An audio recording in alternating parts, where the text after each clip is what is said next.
بسم اللہ الرحمن الرحیم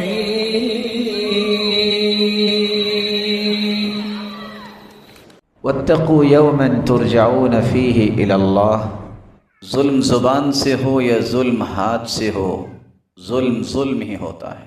یہ شخص جو ظلم کرنے والا ہے، اس کو یہ یاد رہنا چاہیے، قیامت کے دن جب لوگوں کو روشنیاں نصیب ہوں گی، اس کے لیے تاریکیاں ہوں گی۔ ان الظلم ظلمات یوم القیامہ، ظالم دنیا میں بھی اندھیرے میں رہتا ہے اور آخرت میں بھی تاریکیوں میں اور اندھیروں میں رہے۔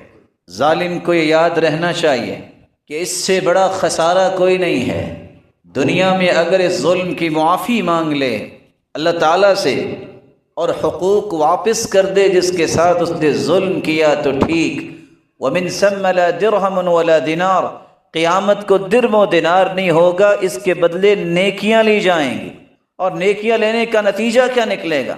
رسول اللہ صلی اللہ علیہ وسلم نے سوال کیا، جانتے ہو مفلس کون ہے؟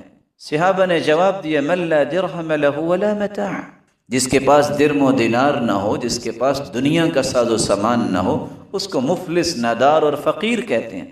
فرمایا نہیں، یہ مفلس نہیں ہے۔ المفلس من امتی من یأتی یوم القیامت بصلاة وزکاة وصدقة، میری امت کا مفلس اور ندار وہ ہے جو نمازیں تو پڑھتا ہوگا، صدقہ بھی کرتا ہوگا، زکوٰۃ بھی دیتا ہوگا، روزہ بھی رکھتا ہوگا، لیکن اس نے 5 گناہ کیے ہوں گے۔ وَيَأْتِي قَدْ شَتَمَ هَذَا، کسی کو گالی دی ہوگی، او ضرب هذا، کسی پہ زور آزمائی کر کے طاقت دکھائی ہوگی، او قذف هذا، کسی پہ بہتان لگایا ہوگا، او سفک دم هذا، کسی کو قتل کیا ہوگا، اور کسی کا اکل مال هذا، کسی کا مال کھایا ہوگا۔ نمازی ہے، روزہ دار ہے، صدقہ دینے والا، زکوٰۃ دینے والا، لیکن گالی، بہتان، کسی کو مارنا، قتل کرنا، نہ حق کسی کا مال چھیننا، کھانا، یہ 5 گناہ لے کے آئے گا۔ لائن لگی ہوگی، حقوق لینے والے آ جائیں گے۔ اللہ تعالیٰ حقوق کیسے دیں گے؟ اس کی نیکیاں ان میں تقسیم کریں گے۔ فَإِنْ فَنِيَتْ حَسَنَاتُهُ قَبْلَ أَنْ يُقْضَمَ عَلَيْهِ، ابھی حقوق لینے والے باقی ہوں گے، نیکیاں ختم ہو جائیں گی۔ اب کیا کیا جائے؟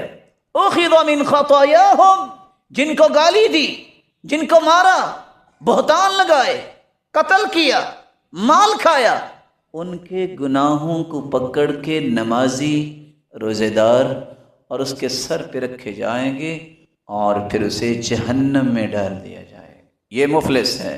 اللہ ایسی مفلسی سے ہمیں محفوظ فرمائے۔